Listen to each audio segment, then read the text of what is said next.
Plan A,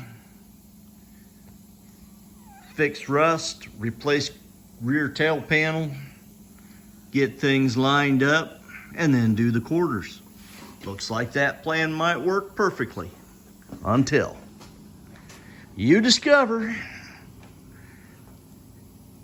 that we got some bashage going on here. She took a hit. So, and yeah, nice. Plan B, reassemble the trunk lid, repair the rust damage, set everything in place, use the trunk lid to line the tail panel and the new quarters, and weld everything at the same time. If that sounds like a good plan, let me know. If it sounds like I'm off base, let me know. Because, yeah, that wasn't expected right there. Have a good day.